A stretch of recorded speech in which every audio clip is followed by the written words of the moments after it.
Esse é o podcast Mais Vida pela plataforma Dr. Play. Estamos agora ao vivo.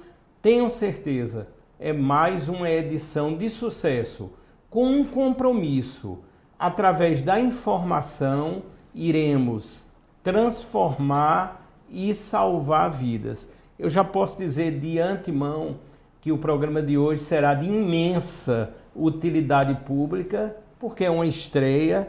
Eu tenho a meu lado a promotora de justiça, a doutora Soraya Nóbrega.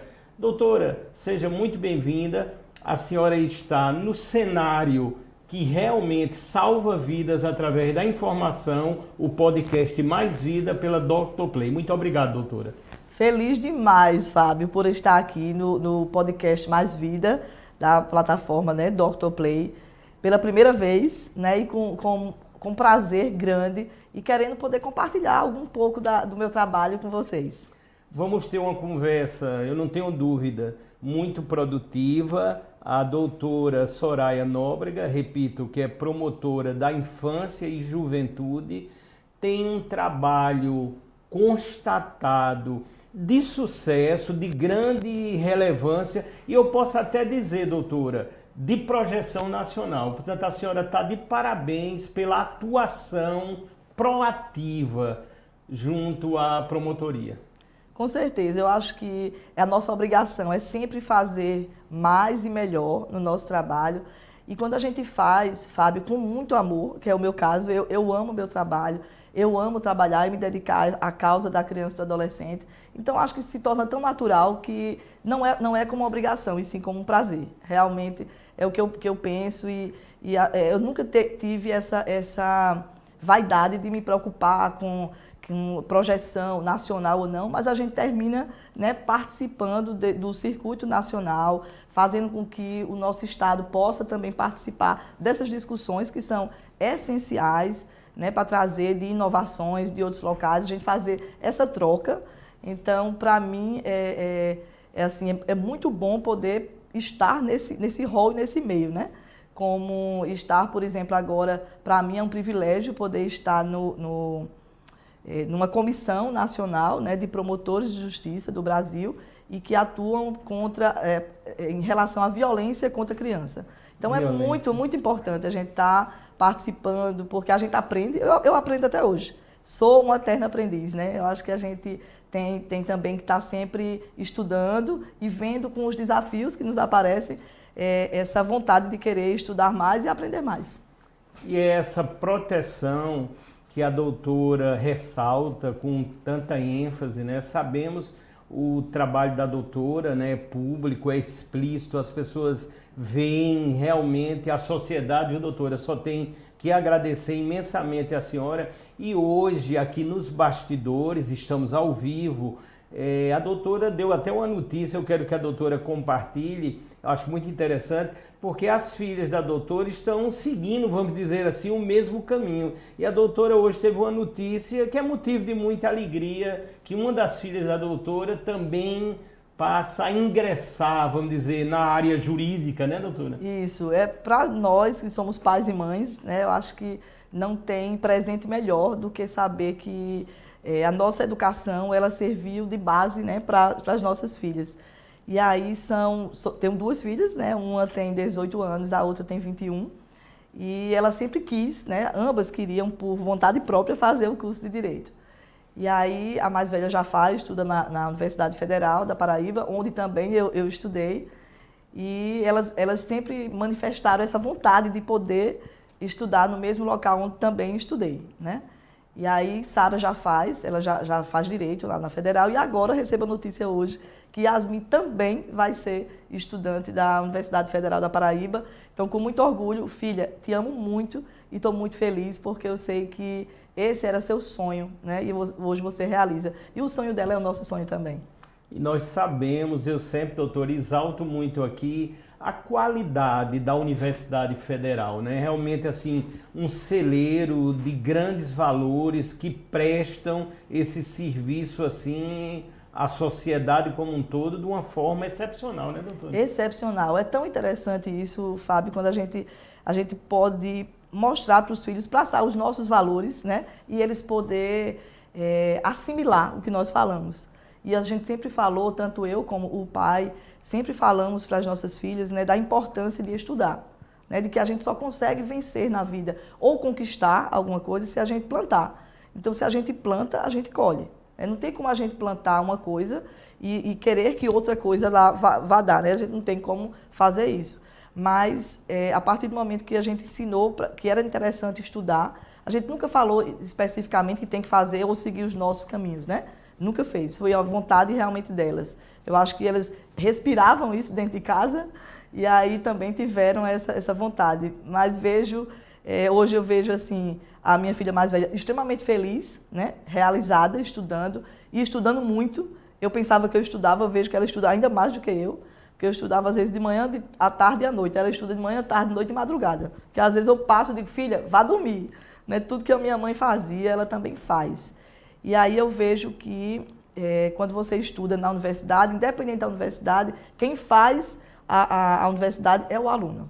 Né? Então, se você estiver em qualquer lugar do Brasil, do mundo, em qualquer lugar, mas se você não estudar, você pode estar na melhor universidade e não vai adiantar, né? Porque você tem que se dedicar. É verdade, doutora. E nesse contexto, nós distribuímos sempre aqui o nosso podcast em temas. Já irá aparecer aqui na sequência o primeiro tema e vamos ter essa conversa prazerosa aqui com a doutora. Doutora, diz o seguinte, proteção integral às crianças e adolescentes.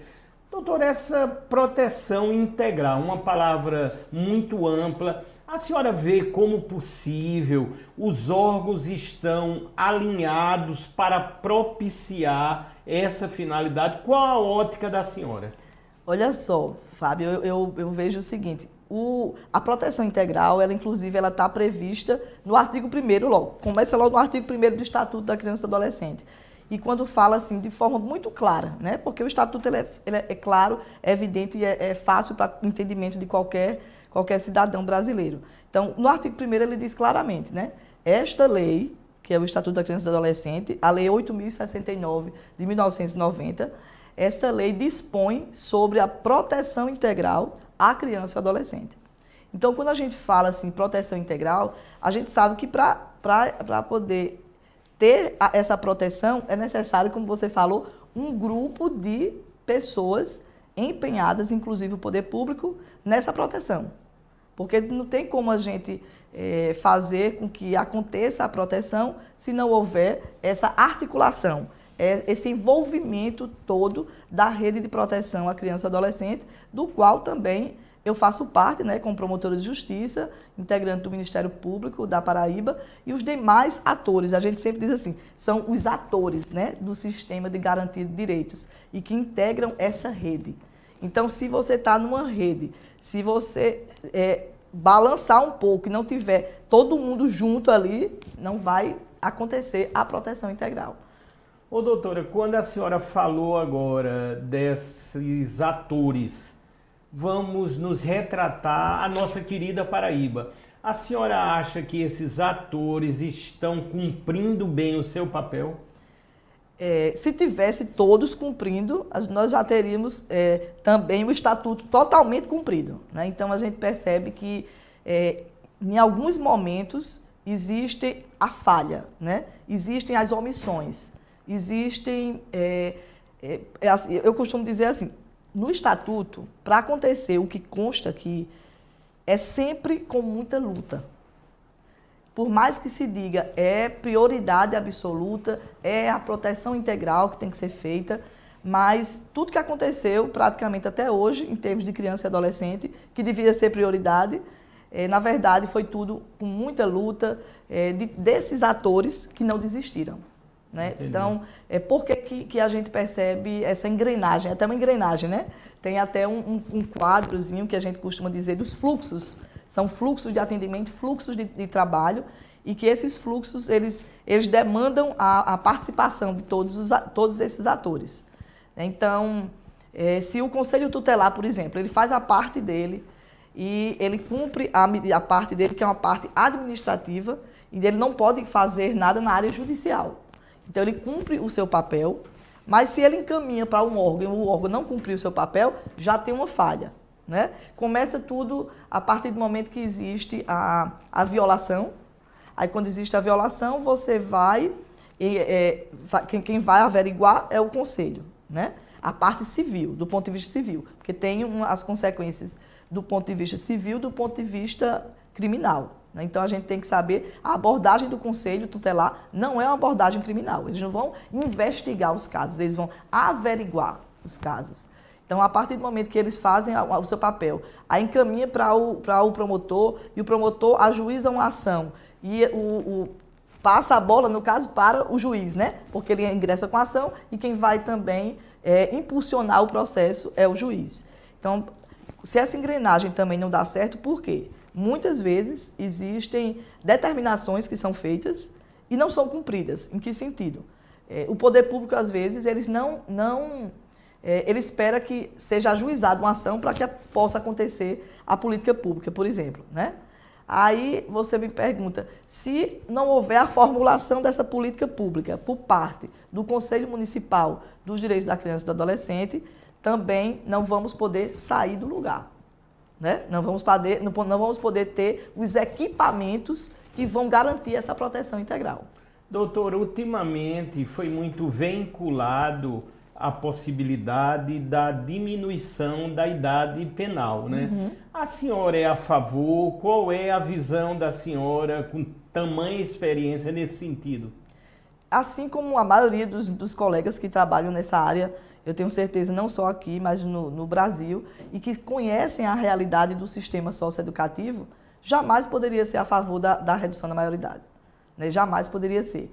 É uma discussão, assim, realmente muito complexa. É uma situação que a gente precisa respeitar quem pensa diferente, né? Mas nós que trabalhamos e sabemos como o sistema socioeducativo é precário, como realmente essa ressocialização ela não acontece, por isso que o adolescente que hoje comete uma infração e ele vai para o sistema socioeducativo, essa ressocialização que deveria ter nunca acontece, é muito difícil. Claro que a gente tem que ser otimista e saber que existem, claro que existem. É como aquele estudante, existem pessoas que se dão bem e outros não. Mas aqueles que já sofreram violações e que por isso estão no sistema socioeducativo, é bem mais difícil.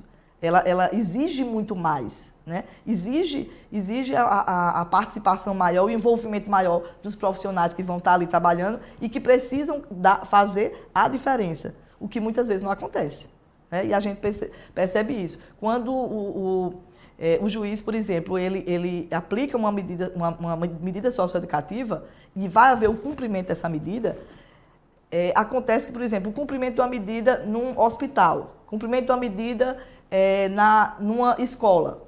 Então, quem está recebendo esse adolescente que é infrator, já recebe com preconceito, Fábio. Entendi. Infelizmente. Então, quando ele precisa ressocializar, que é para ele poder se integrar, se reintegrar à sociedade. Então, ele precisa do apoio das pessoas e não da indignação ou do pouco caso. Ele precisa ser recebido como um cidadão que precisa mudar, que ainda é adolescente, que ele pode dar a volta por cima depois, né? Então, quando eu vejo assim, casos assim, muito bacanas e experiências maravilhosas de adolescentes que passaram pelo sistema socioeducativo e tiveram resultados muito bons.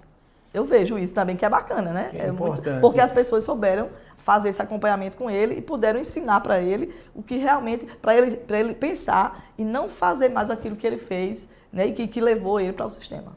É por isso, doutora, que no contexto nós vamos falar agora justamente dessa violência, né? Essa violência constante, está aqui o item, violência contra crianças e adolescentes. Doutora, eu posso dizer que eu vivencio e tenho uma experiência quando da criação há 4 anos do projeto de minha autoria, o Nós Salvamos Vidas, aí eu tive a oportunidade de estar em Brasília, mesmo não tenho nenhuma ligação política, nenhum projeto, mas eu fui convidado e estive no Ministério lá da Mulher, da Família e dos Direitos Humanos e ocorreu, doutor, uma experiência muito interessante que eu acho que poucas pessoas passaram por isso ou irão passar até.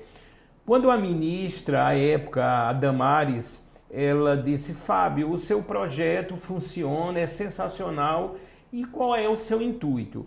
eu disse para ela que o meu intuito era justamente saber a efetividade a partir do momento que ocorre uma denúncia. E eu verifiquei isso.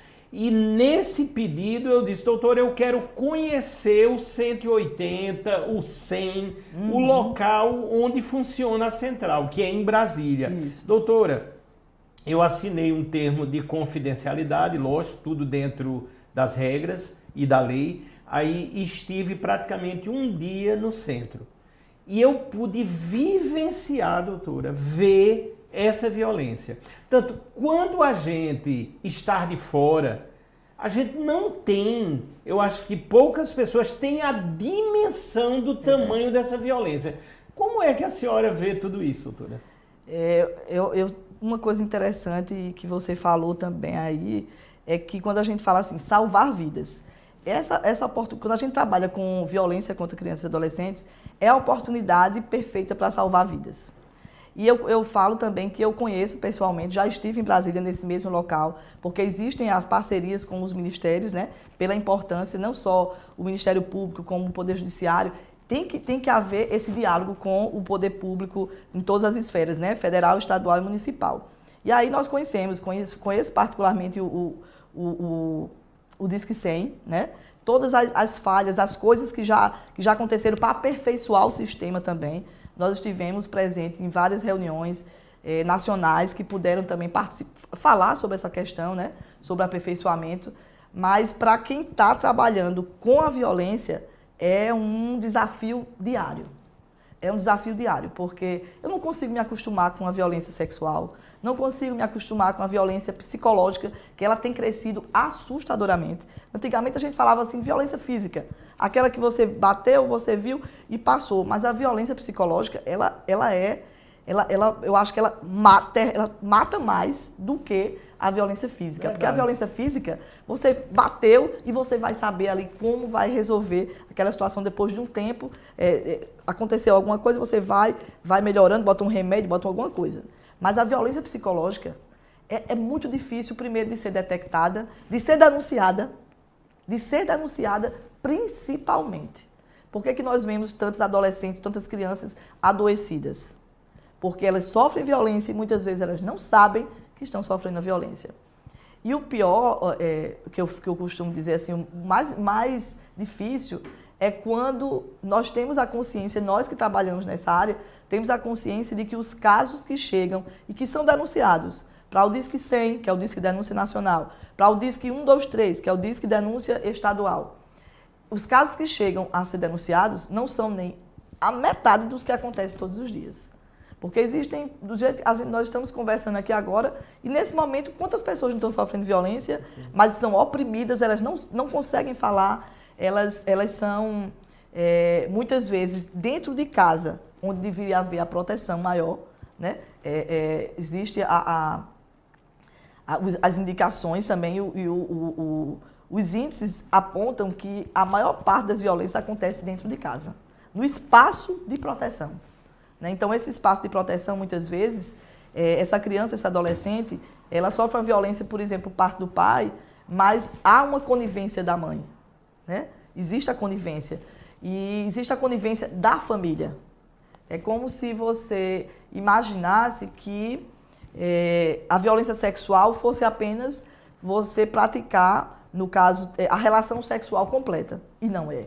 Né? A violência sexual, elas são ações, toques, né? Falas. Então, tem pessoas que imaginam que não, minha filha, isso é besteira, isso aqui é uma coisa simples, mas seu pai, ele que coloca tudo dentro de casa, ele que paga seu colégio, que faz isso, faz aquilo. Então, esses índices que chegam para o Disque 100 ou o Disque Denúncia 123, sabe quais são? São os das famílias das camadas populares. Porque acontece muito também em todos os ambientes, em todos os espaços, mas não chegam praticamente ao sistema de justiça. Nós não tomamos conhecimento e isso é sério. É sério porque há uma omissão da família, uma omissão da vizinhança, uma omissão dos amigos, das pessoas que circulam ao redor. Então isso é bem complicado. Não é fácil trabalhar com a violência, mas trabalhar e saber, muitas vezes, né, quando a gente vivencia e tem aquela situação que chega ao nosso conhecimento, e a gente pode salvar uma criança e um adolescente, é uma coisa assim, espetacular. Né? A gente vê, e muitas vezes a gente vai em loco, né, tentar averiguar uma situação, e quando a gente participa desde aquele princípio e acompanha aquela situação, é mais prazeroso ainda a gente saber que pode salvar. Doutora Soraya Nóbrega, eu tenho a nítida percepção do que a senhora está dizendo, porque, por exemplo, há 4 anos são muitos os relatos, ó. Conseguiu salvar uma vida porque fiz a denúncia através do aplicativo que você criou. Isso. Aí a gente tem essa noção. Agora, doutora, eu me lembro que o Ministério, né, da Família, da Mulher e dos Direitos Humanos, eles começaram uma campanha para que os adolescentes, os menores, também passem a denunciar. Porque muitas vezes eles estão ali vendo a violência, que pode ser, vamos dizer, não diretamente contra eles, mas a violência que está ocorrendo contra a mulher, no ambiente ali domiciliar. E também temos aquela frase que uma criança não mente. Aí eu pergunto, doutora, na experiência da senhora, com que idade já se poderia ouvir um relato de uma denúncia de uma criança? Como é que isso é tratado? É uma situação assim que precisa, né, ser averiguada de acordo com a situação ocorrida. Porque existem situações também onde há uma criação de uma situação, né? E por que eu falo isso? E a gente precisa analisar isso com muita responsabilidade, né? Muita responsabilidade. Existem pessoas que elas usam as crianças, principalmente as crianças mais novas, porque um adolescente jamais vai cair numa situação como essa, mas por exemplo, utilizar uma criança para que ela diga coisas que não aconteceu, para que essa família, essa mãe ou esse pai, em algum momento, por conta da alienação parental, ela seja beneficiada no processo na vara de família, por exemplo. Porque é muito grave você denunciar algo relacionado à violência sexual. E eu falo porque eu já vi situações onde a própria mãe trouxe a criança, que era a própria filha, e ela relatou. A menina, eu acredito que tinha uns 7, 8 anos de idade. E ela relatou, e a criança falava sobre aquela situação vivida para a equipe técnica, né? Não somos nós propriamente, tem que existir uma equipe técnica que consiga compreender, né? Que é psicólogo, assistente social, pedagogo, é uma escuta realmente diferenciada. E a gente eles precisam enxergar quando na verdade, aquela criança ela está falando a verdade ou quando ela não está falando a verdade. Porque existe a necessidade de fazer a intervenção, mas também a necessidade de interpretar aquela situação. Então, o mais difícil é isso. Por isso que a gente sempre se dirige às pessoas, né, para mostrar a seriedade que se tem de se levar à justiça algo que é fantasioso, algo que é criado. Porque ela vai gerar um problema muito sério, não só nessa criança envolvida, como na família como um todo. É extremamente complicado. E eu vejo como algo assim de que a própria criança poder denunciar, como você falou, a própria criança poder denunciar é extremamente importante. Mas é necessário que haja uma divulgação maior, que essa criança, esse adolescente, ele possa saber disso. E quando eu acho que eu sou apaixonada pela questão de você ir às escolas, ir nos espaços das comunidades, fazer uma palestra, hoje eu não digo nem uma palestra, eu acho que é mais uma roda de diálogo, né? Para tratar sobre situações de forma bem mais, sem muita formalidade. Então, são nesses espaços, muitas vezes, em que aquela criança que está ouvindo a situação, ela chega a fazer uma denúncia naquele mesmo espaço onde ela está. Porque ela não aguentou ver a situação e diz, agora é o momento, vou ter que falar. Porque ela nem sabia que podia. Interessante. Né? Nem sabia que podia. Eu tenho essa experiência nas palestras que ministro em cima do projeto Nós Salvamos Vidas. Doutora, não houve uma palestra das centenas que já ministrei de não ter chegado alguém para dizer, eu agora vou Sim. fazer a denúncia, eu estou vendo que é fácil, eu estou vendo que vai haver toda uma segurança, um sigilo nessa denúncia. Aí, doutora, nesse contexto, uma curiosidade, eu sei da grande capacidade e inteligência da senhora. Doutora, houve algum momento de um adolescente chegar direto para a senhora para formular uma denúncia? Com certeza, né? Com certeza. E mais difícil para mim é quando a pessoa que vem procurar, por exemplo, uma mãe que vem procurar, são pessoas que eu conheço, pessoas do meu convívio, e que a pessoa se inquietou, e aqui de um nível também bem, uma família assim, mais abastada, né, como a gente fala, e que aquilo me doeu muito porque a situação dessa mãe, por exemplo, veio a mãe com a filha, né, por exemplo, a mãe com a filha. E não foi apenas uma vez, foi muito mais, foram várias vezes. E aí é difícil a situação porque eu sempre me expresso como mostrando não só o meu lado profissional, mas mostrando eu como profissional, mas também como mãe, eu faria isso, isso e isso. Porque é crime e o crime precisa ser denunciado. Porque hoje vai ser com essa criança e tem a outra criança. E em algumas situações eu percebi, né, que a intervenção no tempo certo houve o que a gente viu aqui, né, salvou vidas. Porque não eram situações fáceis, de serem denunciadas, não eram situações fáceis de serem vividas, porque vivia a família, né?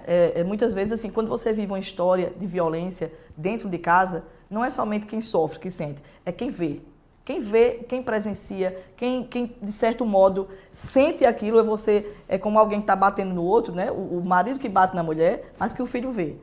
Apesar de não bater nele, ele está sentindo como se fosse nele também. Porque é uma violência psicológica para uma criança assistir a um tipo de violência física, né, que existe entre o marido e a mulher. Então, todo esse ciclo de violência ela só vai se romper com a denúncia, com a coragem de denunciar. Verdade, por isso que sempre incentivamos e temos isso como uma bandeira. Na sequência aqui da nossa conversa, doutora, que eu já posso dizer, está sendo sensacional, muito esclarecedora, diz o seguinte: garantia dos direitos das crianças e adolescentes. Como a senhora vê essa garantia? Eu sempre me remeto, e a senhora falou muito, à educação, à base. Eu passei 27 anos em sala de aula. Doutora, é uma percepção minha, particular. Eu ainda acho que a escola, na sua importância, ainda faz um trabalho muito ameno em relação à violência. Por exemplo, no tempo que eu passei era comum, por vezes, observarmos uma palestra, mas eu sempre achei que poderia se ter uma parcela maior nessa história, um envolvimento maior. O que a senhora acha? Eu acho que a escola ela pode e deve fazer mais, né? Ela pode. Mas ela deve também fazer mais e muito mais. E eu falo isso porque existem coisas que até hoje eu costumo dizer. Não tem uma lição que a gente aprende na escola, é a lição, por exemplo, do artigo 227 da Constituição e que é repetido também no Estatuto da Criança e do Adolescente, no artigo 4º.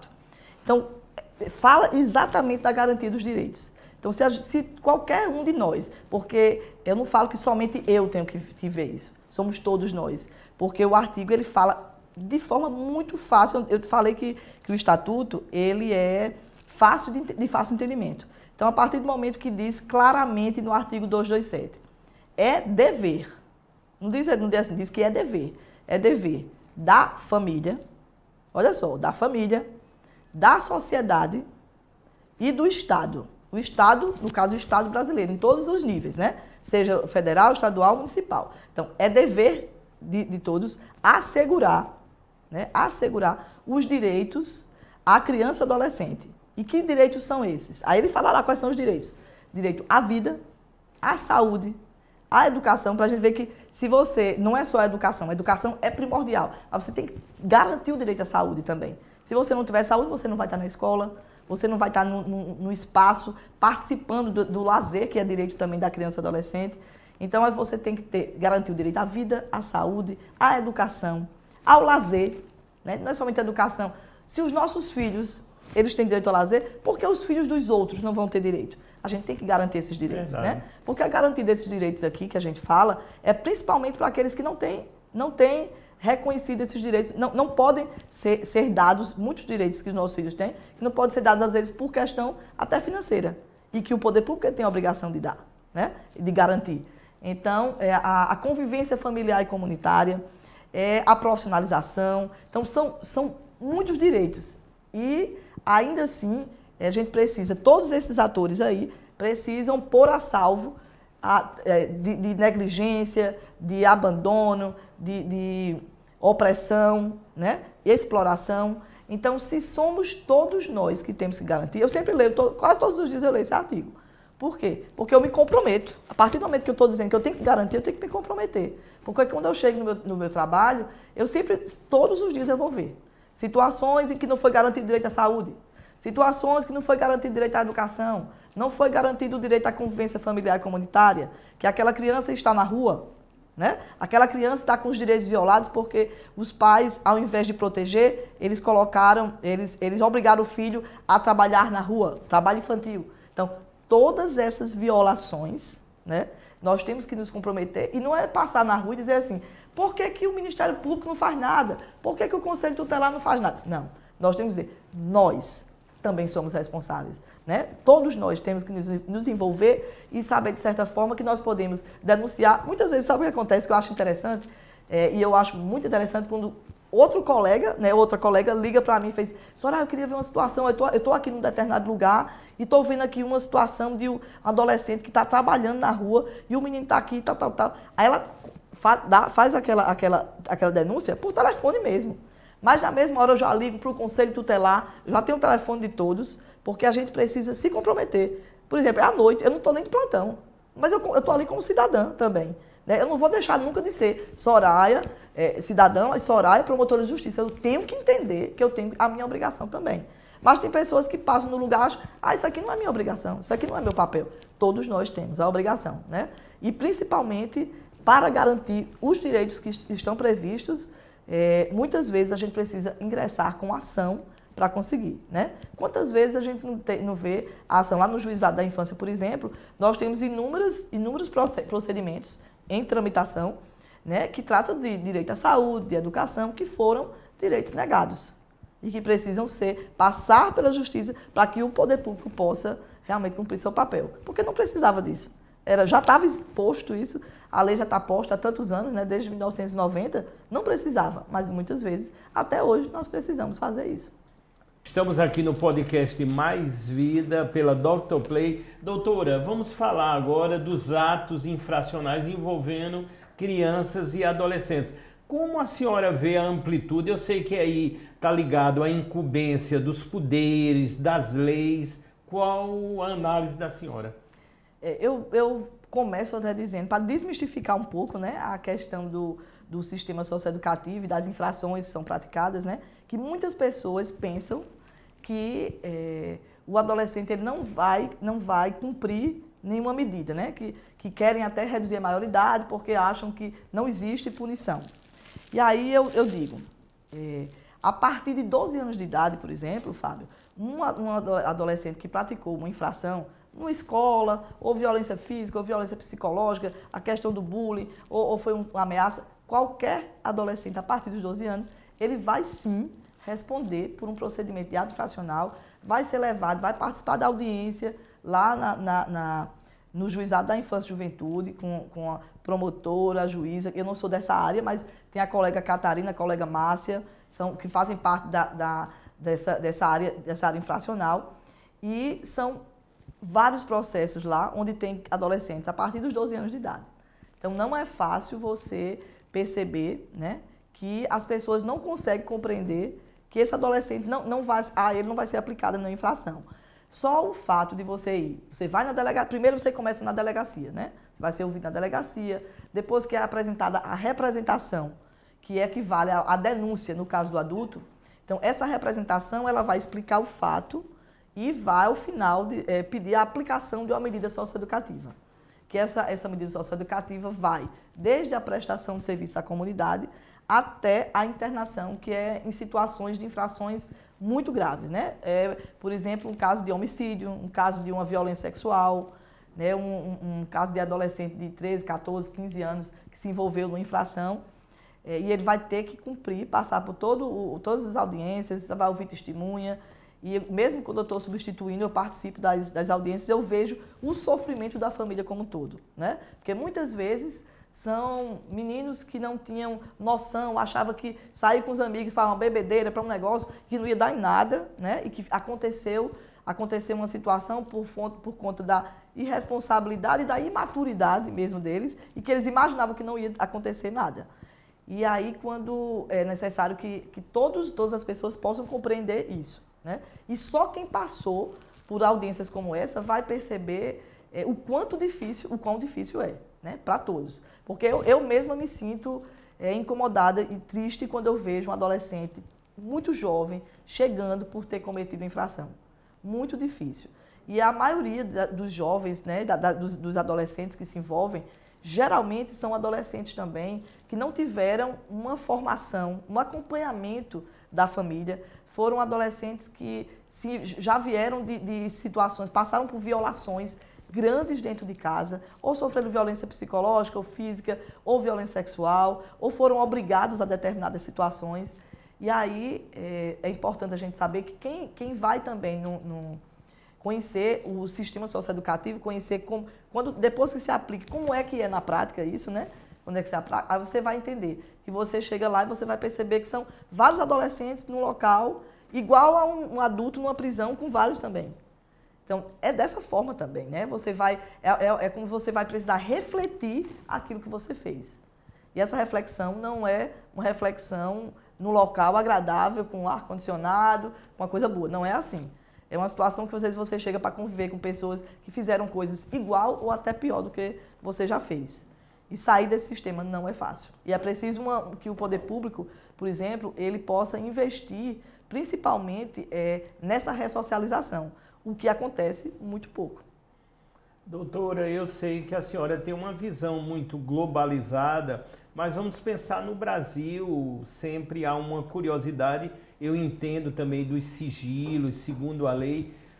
Como a senhora vê a nível nacional, quando a gente pensa Paraíba e compara proporcionalmente, é lógico, com outros estados, a violência contra a criança e adolescente aqui na Paraíba tem um índice alto? Como é que é o parâmetro numa visão nacional? É tanto quanto, pelo menos, as angústias que nós compartilhamos nas reuniões que participamos e nas conversas informais com os nossos colegas de todo o Brasil, é proporcional. A violência ela está no nível assim, praticamente proporcional dos estados. E principalmente a gente conversa muito com os colegas que são das regiões mais próximas, né? O estado de Pernambuco, o estado do Rio Grande do Norte, e a realidade é idêntica, né? É idêntica.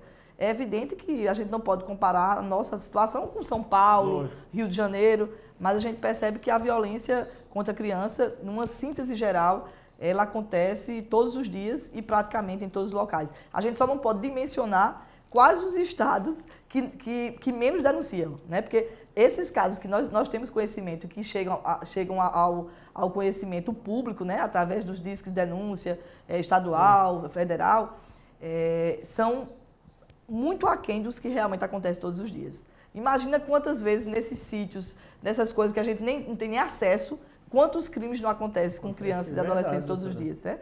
Tem situações que a gente não consegue dar conta, a gente não consegue ter conhecimento, nem sequer imaginar, mas acontecem, né? E situações onde a própria criança ou adolescente, ela pensa que nem crime é, porque já é tão natural, eles naturalizam a violência como se para a pessoa não fosse nem violência. Muito interessante. É por isso, doutora, a importância, na sequência, já tocamos no assunto dessa rede estar sincronizada, a rede de defesa, né, em prol da criança e do adolescente. A senhora já citou que, vamos dizer, há uma sincronia, como tem que haver, muito interessante a nível da Paraíba, a nível do Brasil. Creio, mas a senhora vai dizer com tamanha propriedade, que com o advento da internet, pandemia também, passou a se usar mais as redes sociais e até a comunicação entre os setores, ela ficou mais fluente, eu creio, não é isso, doutora? Foi muito importante, assim, foi muito importante nós aprendermos também a trabalhar diferente, né? A gente poder existirem estratégias da comunicação, né? Porque eu acho que a pandemia ensinou que nós podemos trabalhar até mais, né? Porque eu confesso que a quantidade de reuniões que nós fizemos durante o período de pandemia, principalmente no início, foi assim, enorme.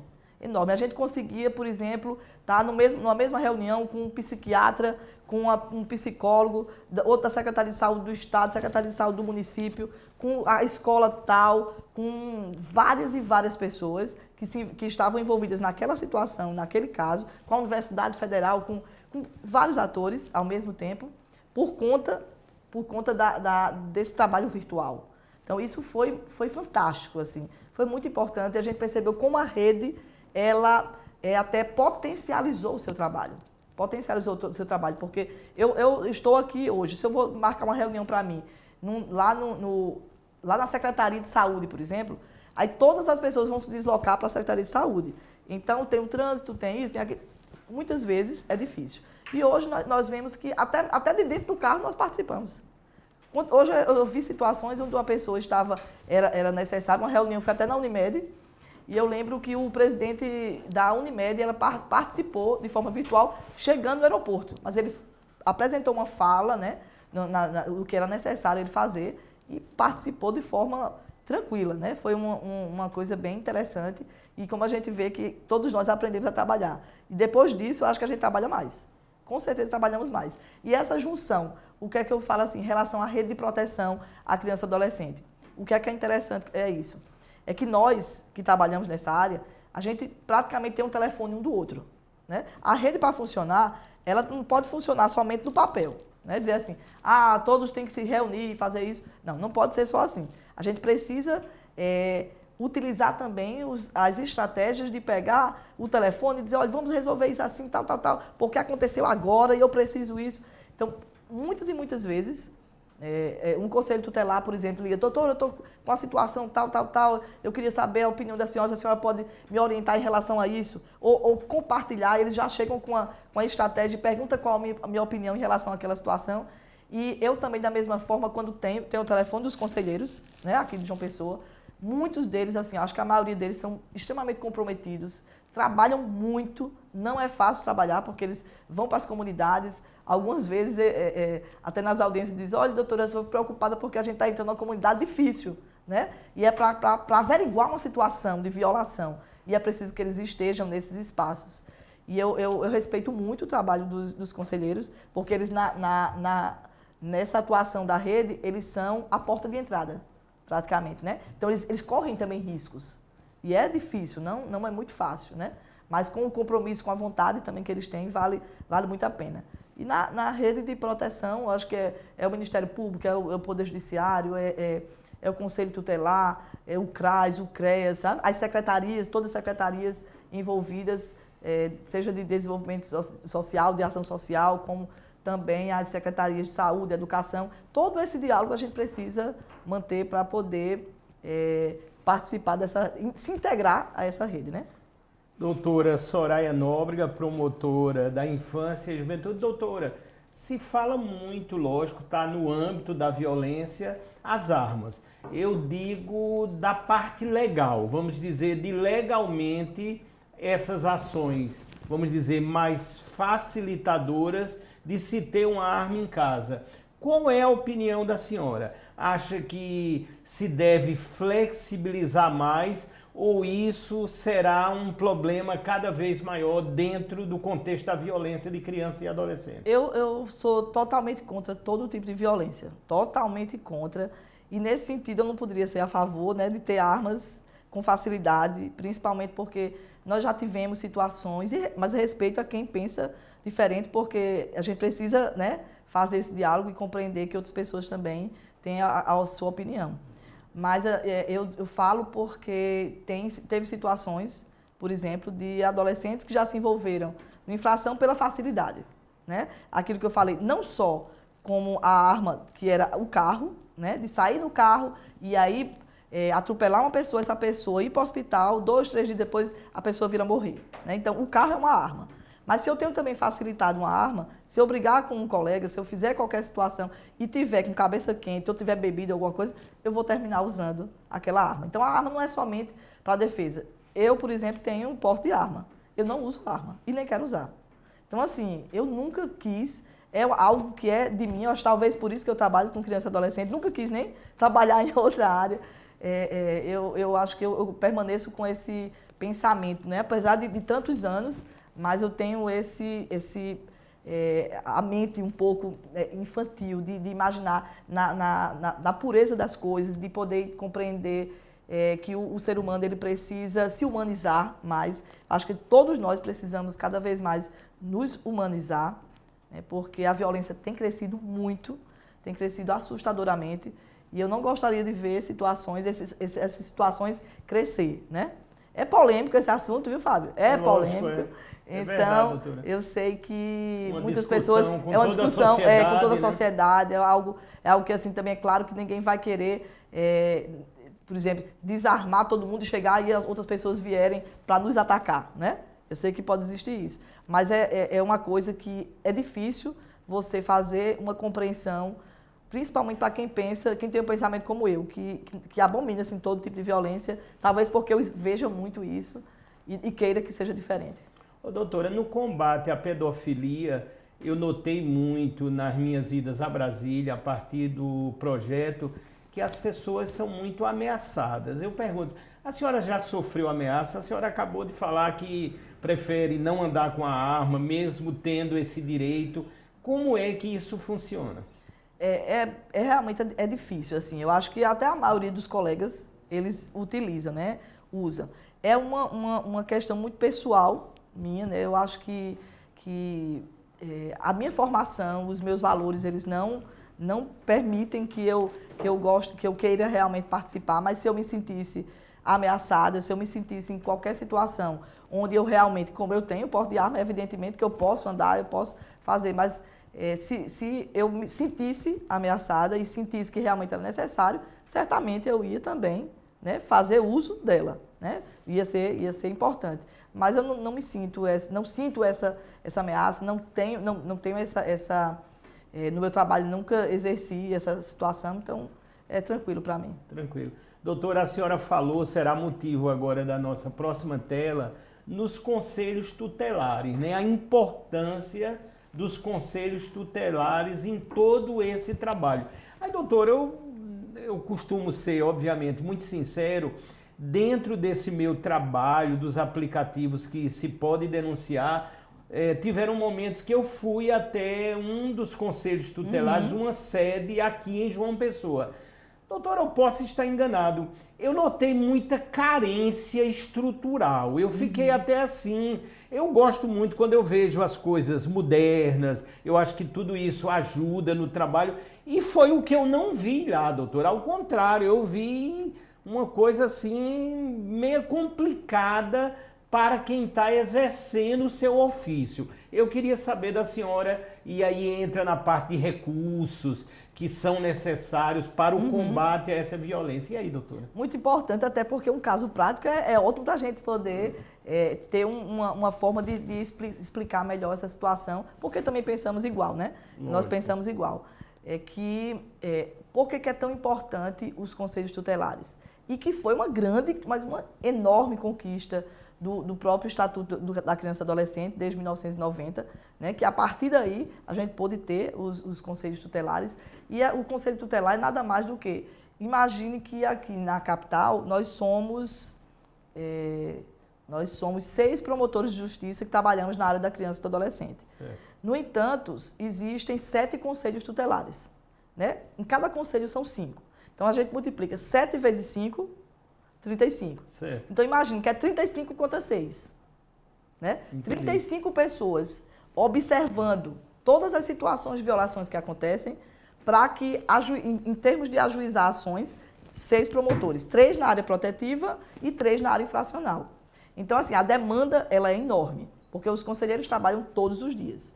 E em termos de estrutura, eu ainda falo que o que existe é fruto de pressão e de ações que foram ajuizadas pelo Ministério Público.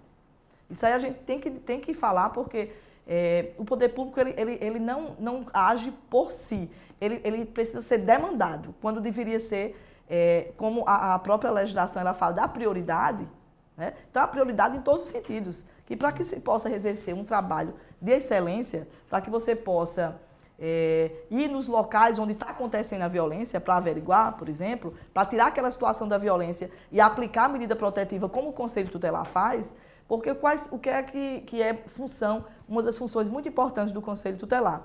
É ele receber uma denúncia que aquela criança está sofrendo uma violência física agora, ou sofrendo uma violência sexual há 2, 3 dias, e você vai averiguar, e você vai lá fazer o que na casa?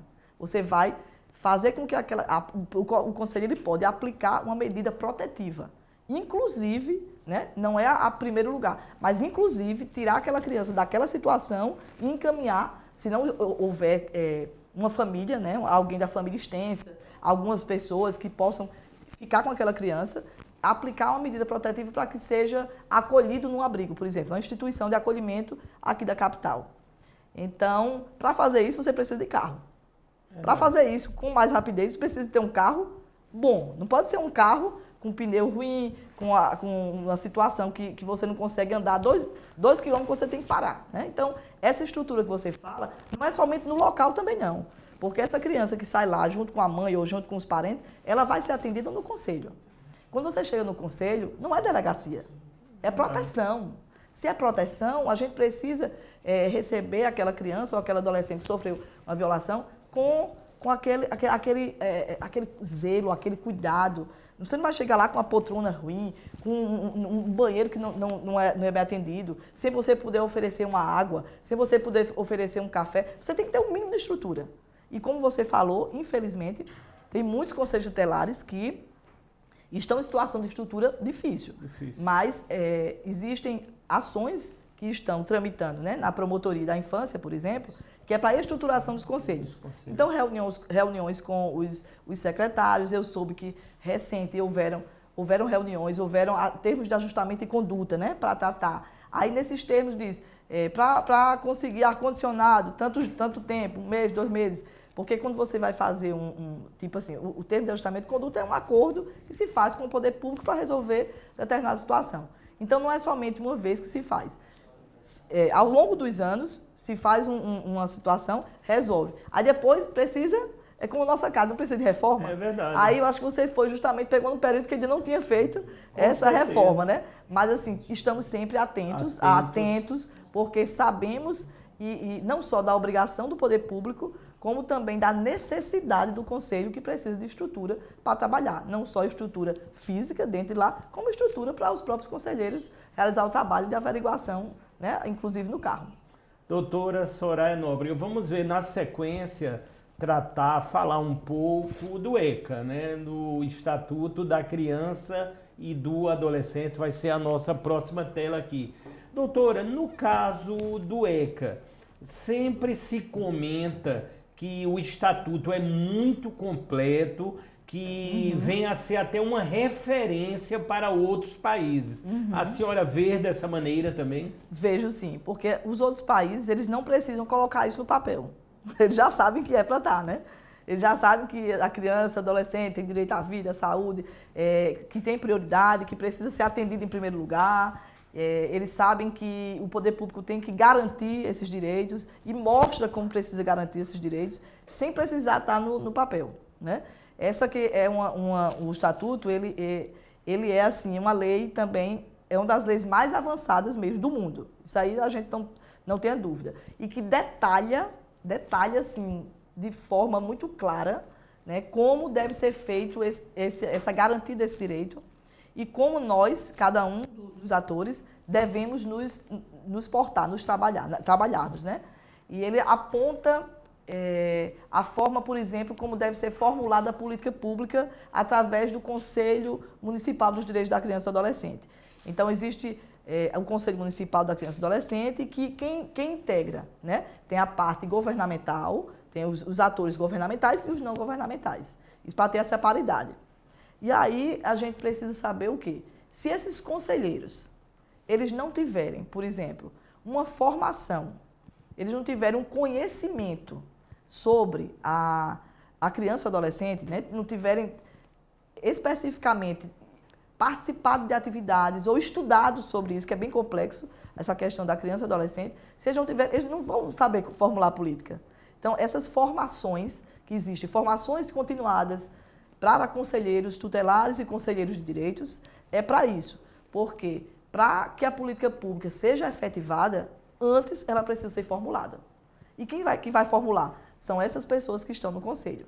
Então, se o poder público, por exemplo, indica conselheiros, para ser conselheiros, pessoas que não têm a mínima noção, então não vai servir, né? Por que no Brasil, às vezes, não se dá tanto valor à educação, não se investe tanto na educação pública? Porque eles não querem que as pessoas fiquem, como dizer assim, ficar sabido, né? Nós ficamos bem sabidos para que a gente possa lutar por outras pessoas que vão vir depois. E aí, da mesma forma, eu digo em relação aos conselheiros. Quanto mais tiverem pessoas comprometidas e que sabem do seu papel, mais pessoas vão formular políticas. E quando você formula política, você vincula o executivo a ter que cumprir aquilo que foi elaborado. Não é isso? E aí precisa ter investimento, precisa ter orçamento, porque as que já estão formuladas, todos nós cobramos do poder público que seja efetivada aquela política. Por exemplo, eu falo assim, uma política pública bem interessante, bem importante, é o programa de proteção à criança e adolescente ameaçada de morte. Então, para que pudesse haver essa política pública efetivada aqui, teve que ser um longo caminho. Eu lembro que, quando eu soube que tinha esse programa, era que um adolescente estava aqui, ele sofreu ameaça de morte e eu não sabia o que fazer.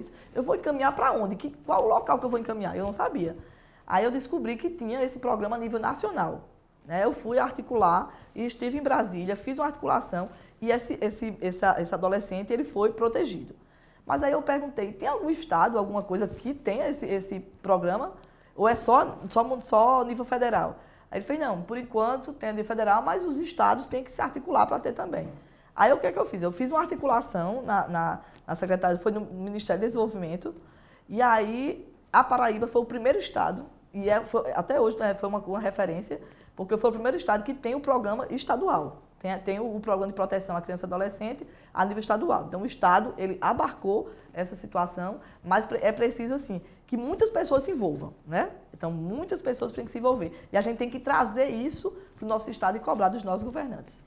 Doutora Soraya Nóbrega, nós estamos chegando quase no final do podcast Mais Vida, ao vivo aqui pela Dr. Play. E, doutora, no final aqui, a nossa última tela, eu sempre costumo perceber e perguntar também sobre a visão, sobre o futuro. Como é que a senhora vislumbra esse futuro da ação da senhora, muito conhecida, uma ação que a sociedade reconhece e observa? Eu acompanho há muito tempo o trabalho da senhora, fico muito feliz com a atuação, quando vejo a senhora na mídia, o papel da comunicação, que é o que estamos fazendo agora, tão importante para esclarecer, para salvar vidas. Qual o pensamento de futuro da senhora? O pensamento principal, porque eu sou sonhadora, né? Muito sonhadora, até hoje eu sonho muito, mas o que eu queria mesmo era poder me multiplicar, ter assim, várias Sorayas, tem várias colegas que são aqui do estado da Paraíba, que eu admiro muito como promotores de justiça também, e que exercem um trabalho maravilhoso nessa área também de criança e adolescente em todo o estado. E aí eu queria que tantas outras colegas, né, pudessem se multiplicar para que a gente pudesse salvar mais vidas. Né? Salvar mais vidas porque é difícil a gente conseguir chegar em todo lugar. E para chegar em todo lugar, é necessário que a gente possa sair também do gabinete. Né? A gente não pode ficar fazendo só audiência, sentada na audiência ou olhando processos em casa. Porque quando a gente sai da audiência, Fábio, por exemplo, ontem eu fiquei até 2 horas da manhã trabalhando. Então não tem esse negócio, eu saí da audiência, fiz minhas audiências, vou para casa e estou na boa. Não, eu volto e tenho que fazer os processos, porque a responsabilidade de fazer os processos e dar conta de todas as situações é nossa, né? Porque se não fizermos, os nossos corregedores, as pessoas que existem aqueles que nos corrigem, né? Que vão nos corrigir, mostrar, olha, isso aqui está errado, isso aqui tem que corrigir, isso aqui tem que aperfeiçoar, isso aqui tem que ser recomendado para isso. Então, os nossos superiores, eles estão atentos a isso. Então, para que a gente possa se aperfeiçoar. E daí, o que é que eu imagino? Eu queria muito poder estar nos espaços. Eu queria muito atender a todos os pedidos de palestras, a participar de todas as rodas de diálogo, de todos os lugares que era para ir, eu gostaria muito de ir. Por exemplo, existem situações, porque eu acho que isso é prevenção.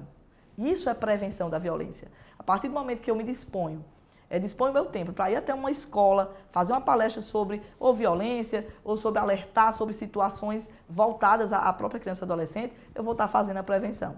Se eu vou numa maternidade, falar com médicos, assistentes sociais, enfermeiras, sobre a situação de entrega direta de crianças para fins de adoção, eu vou estar também contribuindo para a prevenção de casos de adoções ilegais que acontecem muito e não é pouco. Realmente acontece muito, muito, muito, muito. E aí a gente percebe que se a gente for nesses locais com mais frequência, a gente vai ter menos problemas. Então, o futuro, o que é que eu penso do futuro?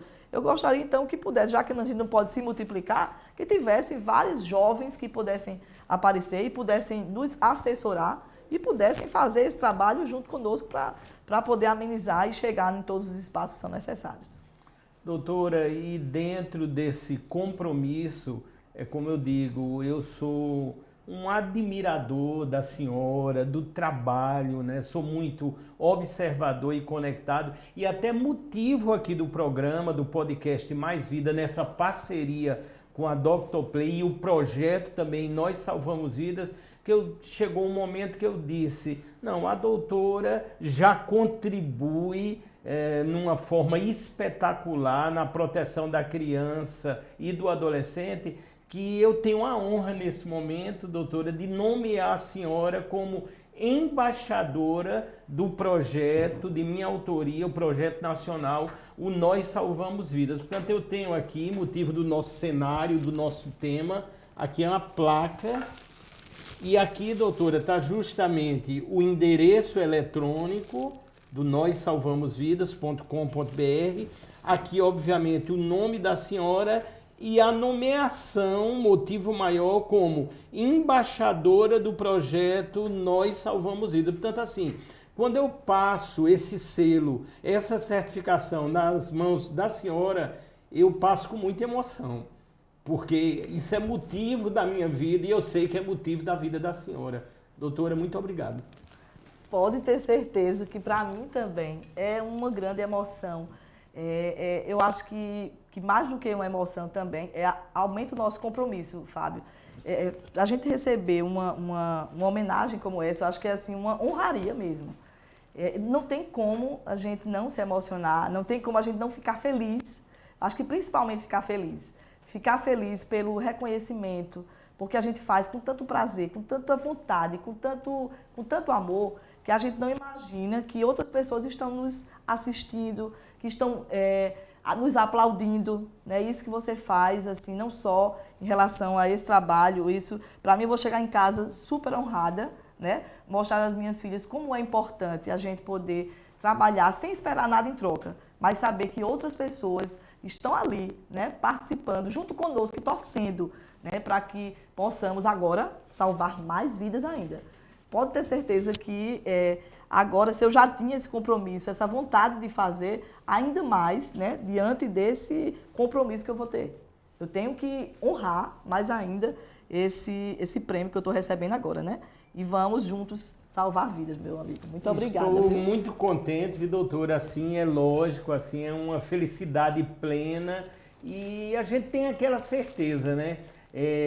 Até o momento nós temos alguns embaixadores, né, embaixadoras do projeto. Eu posso citar a nossa paraibana, ex-BBB, a Juliette, é uma das embaixadoras, faz um trabalho também belíssimo. E quando eu vejo, né, e tenho a noção, a percepção da senhora estar lá fazendo esse trabalho, que não é fácil, é árduo, que eu conheço um pouco e que a senhora conhece tão bem e com tamanha inteligência exerce, eu vejo que esse título não poderia estar em melhores mãos, viu, doutora? Ah, que bom, eu fico muito feliz, de verdade, de verdade.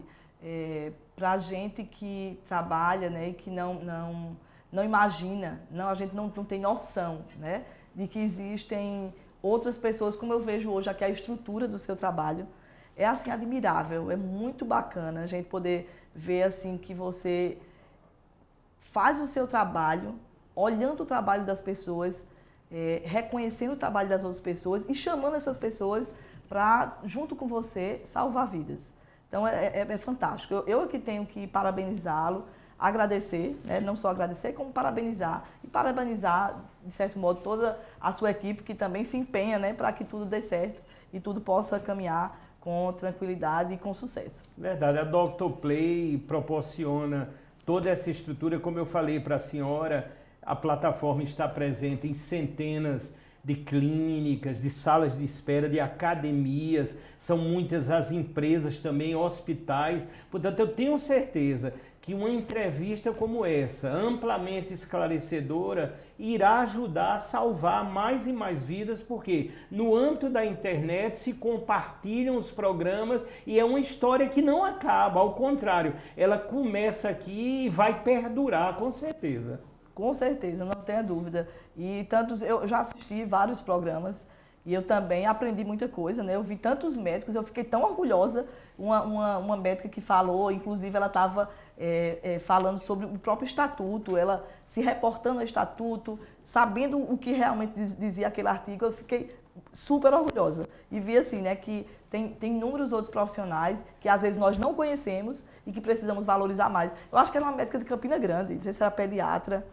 Mas foi muito interessante a entrevista dela, bacana demais. Eu assisti toda a entrevista e vi que não só ela, como inúmeros outros médicos assim que têm a humanidade dentro de si, né? Que todos a gente percebe quando são profissionais diferenciados. A senhora fala com muita propriedade. Quando entrevistamos aqui, por exemplo, pediatras, aí é óbvio, entra a causa da criança e eu sempre costumo puxar esses links. E a gente nota o compromisso, o amor dessas pessoas em relação à causa, né, doutora? É interessante, que é mérito seu, porque quando o entrevistador, né, a pessoa que está entrevistando, ele também tem uma sintonia com aquilo e ele se prepara para aquele momento. É muito interessante, porque é uma conversa, não é uma coisa formal, é algo muito dinâmico que para quem está assistindo com certeza vai facilitar o entendimento. Então essa forma, o mérito é todo seu e por isso a gente tem que parabenizar, né? E fazer que tenha inúmeras entrevistas que possam ajudar, né, quem está nos assistindo e que possa contribuir para que coisas possam acontecer de bem. Doutora, eu estou vendo aqui, eu sou muito observador, sim, é verdade. A senhora trouxe um presente Foi, é verdade. Mim. Eu trouxe isso aqui, às vezes a gente diz assim, eu queria ter, nós não temos o estatuto atualizado, esse ano não vi para vender, mas eu tive no local e recebi um estatuto da criança e adolescente atualizado. Aí eu disse, eu vou levar o estatuto para dar de presente, porque é de bolso. Eu ganhei 2, eu disse, vou dar um, vou partilhar esse aqui também, linda, que é maravilhoso, porque é pequeno, né, e é singelo. Mas, doutora, sensacional. Não só vou guardar, será motivo lá, vai ficar na minha cabeceira, né? Já conheço um pouco e a gente tem que sempre ler, se informar, aprender para poder ajudar e salvar, né, doutora? Com certeza, com certeza. Doutora Soraya Nóbrega, promotora de justiça aqui da Infância e Juventude, muito obrigado pela sua participação e nós estamos encerrando mais um podcast aqui pela Dr. Play, o Mais Vida. Aguardem as nossas próximas edições no compromisso transformador através da informação, salvarmos, se Deus quiser, milhares de vidas. Muito obrigado a todos.